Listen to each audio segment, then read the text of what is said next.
J'avoue que la bagarre ne suis pas contre, ça me fait pas peur.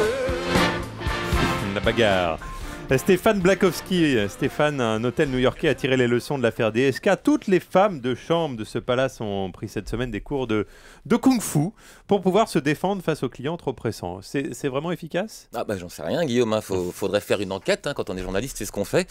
Alors, si Europe 1 par exemple me paye le voyage jusqu'à New York, plus une chambre dans cet hôtel 5 étoiles, je veux bien voir si en plotant les femmes de chambre il se passe quelque chose. Donc, mais si... c'est vous allez vous retrouver à Rikers Island après. Alors voilà, c'est ça sera la test. Si je me retrouve à l'hosto, bon bah c'est qu'elles savent se défendre, et si en revanche je me retrouve avec John Smith, alors là ça voudra dire effectivement que ce n'est pas aussi efficace que ça. On demandera peut-être à Jean-Philippe Ballas qui est à New York de faire l'enquête. Cela dit, si l'hôtel De Pierre, c'est le nom de cet hôtel, un palace 5 étoiles, a décidé de former ses femmes de chambre aux techniques de self-défense, ce n'est pas à cause de DSK, c'est à cause de MASO. MASO, c'est Mahmoud Abdel Salam Omar. C'est un homme d'affaires égyptien dont l'aventure était un peu éclipsée par DSK, mais qui a eu les mêmes comportements avec une femme de chambre. Simplement, comme lui, il a plaidé coupable, eh bien, il a pu rentrer dans son pays.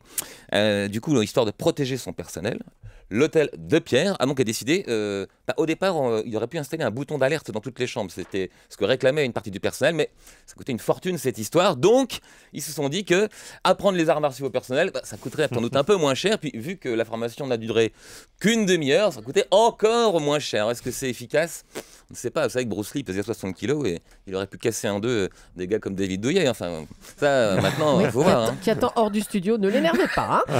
Alors, en tout cas, ça a déjà été fait parce qu'il y a une compagnie à Hong Kong qui s'appelle Hong Kong Airlines, qui est la deuxième compagnie du pays, qui a formé ses hôtesses aux techniques du kung-fu. Donc désormais, quand un passager a un comportement agressif en vol, il paraît que ça arrive une dizaine de fois par an sur Hong Kong Airlines, eh bien, directement une petite mandale comme ça pour le calmer. Alors, il y a un truc qui illustre un peu malgré tout, qui permet de prendre un peu de recul sur ce genre d'annonce, c'est que Hong Kong Airlines a été honnête. Il a avoué que ce n'était pas du tout pour des questions de sécurité avant tout, mais surtout pour des questions de publicité qu'il avait fait donner cette formation, parce que Hong Kong Airlines va bientôt être introduit en bourse, et donc ce clip qu'ils ont pu montrer de toutes leurs hôtesses répétant ensemble leur mouvement de self-défense, ça leur a fait un petit peu de buzz sur internet, et ça a donc fait connaître la marque qui doit bientôt se vendre.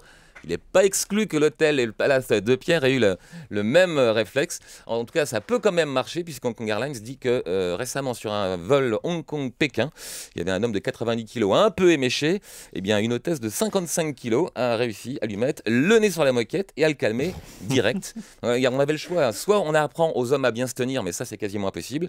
Donc, on a préféré apprendre aux femmes à se battre. Julie, vous nous faites le cri du kung-fu Non. Ça doit partir ici du plexus.